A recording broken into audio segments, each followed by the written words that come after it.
we think here is where we quit following the open aqueduct, start following this pipe. Here we have a sign saying PCT this way. And we're just gonna walk along this pipe for up to like 15 miles, I think. So today is Tuesday, June something in the teens. We just left Willow in the van after doing some more of the aqueduct road. You can see the van in the background. We did stay at Hikertown through most of the day. That was more or less planned. That way we don't have to do this dry, supposedly hot section in the heat of the day. So we're somewhat switching to, I guess, night hiking currently. We have about another 15 miles to go, and it's probably getting close to 7 p.m. now, so that could take us possibly, 5 hours or so we might not actually make camp until midnight or so, but again, I guess we were expecting it, so I can't really complain about it. So this is what the aqueduct walk has become. I seem to be following, looks like a paved road with a dirt road right next to it, and every so often there's these weird concrete boxes and stuff that I have no idea what they're for. So yeah, you go from following kind of pretty open aqueduct to a metal tube to whatever this is. We're currently night hiking the Los Angeles Aqueduct. Hiking at night definitely is a lot cooler. I believe we've gone probably around 7 miles or more so far, and I've drinking only like a liter of water or less. Haven't been rationing or anything, so night hiking really is a lot cooler and you use a lot less water. I don't know, I guess I just find hiking at night just mildly disheartening or something. I don't know. Don't think I'm a big fan of it. It's not too terrible to experience it every once in a while, I guess. I'm not sure what town that is in the background, but you can see the lights of some town. And I believe, yeah, it doesn't look like you can see them here, but we're near some wind turbines as well, which flash red, so that's something to look at, I guess, if you can't see anything else. So it's around 12:30 at night, and we have made our camp after walking the aqueduct. Camp could have gone a little bit better. Jerica had a hard time getting stakes in where she's at, and bush kind of got in my way where I was pitching, so not maybe the best 10 spots, but other than that, the spot's pretty nice. We're actually roughly a mile short of where we wanted to be, but it was really windy walking in here, and then when we got here, either the wind died or this is a really sheltered camp, so we decided just to camp here, because if we moved on and it turned out the wind hadn't died, and the other spot might just be really windy all night, which could interfere with a good night's rest. So we're camping about a mile earlier than we expected to, so we're going to have to walk about 26 miles tomorrow, which sounds like a long day, and we're getting a late night today, so hopefully that'll go well. Today is Wednesday, June 17th. We're just finishing breaking camp now, pretty much. It's a bit of a later morning for us than normal. As we got to such a late camp yesterday, we slept in a bit, probably till like 7:30 or so now it's probably a bit past 8, and we're almost ready to hit the trail. We are going to have to walk about a mile or so to a water source where we'll fill up, and then there's no other marked water sources on gut hooks for like 25-26 miles. Actually, even that isn't a marked water source, it's just a highway where our van can deliver us water. So there are supposed to be some water caches and stuff along the way, and possibly even a stream, although gut hooks doesn't have it marked, so it might be dry, I don't know. So we have a bit of a long day and probably a bit of a water carry. Yep, and a bit of a late start, so hopefully the heat of the day won't be too bad, because we'll probably have to be hiking in it. So we came along and found this place. So I guess like a nice little camp trail magic area. You got some chairs. I think the umbrella's broken, unfortunately. There's some trash cans so you can lighten your loads a little bit. There is like a log book and stuff. There's also a water cache, I believe, which is hidden behind this. So, yep.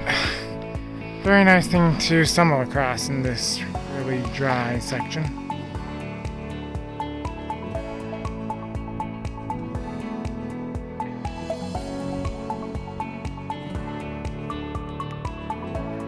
We have been hiking for about 15 miles and we have about 10 more to go to get to the highway where we'll meet with the cars and hopefully also get water. This is a long dry stretch. It's 25 miles without a natural source. You have to rely completely on people putting out water caches. We did pass one earlier today and we're able to grab some water. And we're less than 2 miles from where we hope there is another one. If there is water there, it'll all be good.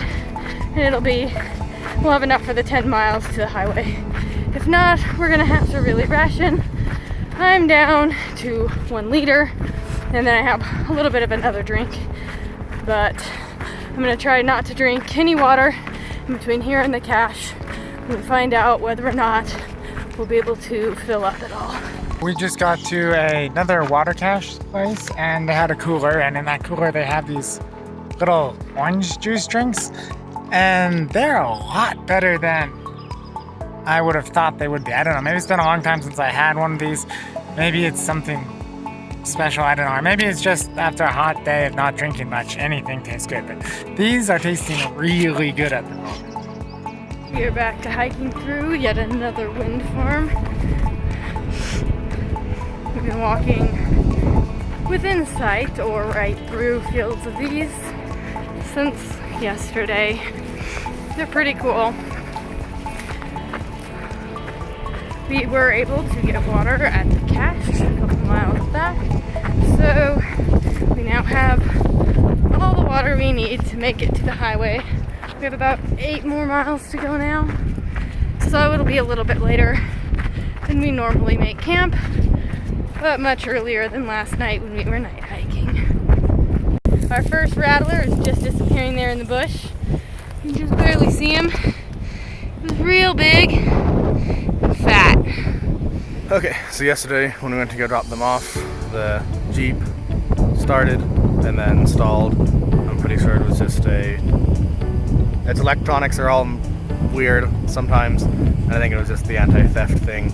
Didn't recognize the key, so as soon as I started it, I thought it started with the key, so it was shut off. But today, we brought both cars to a mechanic shop. The guys so far have been really helpful. This was low on oil, so we did an oil and ready for an oil change. So we did an oil change and just checked it out. Couldn't figure out why it shut off, but it was either the anti-theft or some other electronic. Just freaked out momentarily and it's ran fine today. But yeah, I got an oil change of that and more coolant for this, and he's doing an oil change on the van and just trying to keep the cars in good condition since they're driving all the time. Today is Thursday, June 18th. Currently we're just walking along the highway and some train tracks, so it's a bit noisy. But I believe soon we will turn off into those hills, so hopefully it'll get nicer shortly. I believe today we plan to hike a bit over 20 miles. I believe most of that is going to have to be, 20 dryish miles. There's only like one water source, and that should be near where we're camping, or within a few miles of our camp at least. I don't believe there's any water caches between here and there either, although we did just leave one, so we're currently stocked up. So hopefully it won't be too hot of a day. But that's the plan so far. So far, it seems like it's quite hot today. I don't know if it actually is that much hotter than it was in the past few days, or there's just significantly less wind and that's making it feel a lot hotter, but it definitely feels very hot today. And we also have a fair amount of elevation gain today, plus added to that is there's no water till almost the end of the day. So yeah, today might be a bit hard and interesting with the warm weather, altitude gain, and limited water, but I guess we'll see how it goes. We're at camp. We hiked about 23.1 miles today, which is actually a little bit farther than we were initially planning on it. But there was somebody else in the camp we were hoping to get, so we pushed on for about another mile or so. The beginning of the day was fairly hot, but either I got used to it or it didn't get much hotter than it was in the morning, or maybe it was even cooling off or something. But after about, I suppose, 1 or something, it didn't quite seem as hot. So the water carry was a bit hard. I was getting low by the time we hit the water source, but wasn't too bad. Wasn't one of our worst experiences so far, at least. Scissors Crossing and Mike's Place were both worse for sure. For the last 4 miles or so, that's how far we had to go beyond where we collected water. That was also a bit more challenging as we both tried to carry as much water as possible, so that added like an additional 8 pounds more than what we were used to carrying, so that was a bit difficult. But definitely necessary as we have a dry camp and tomorrow is going to be another long water carry.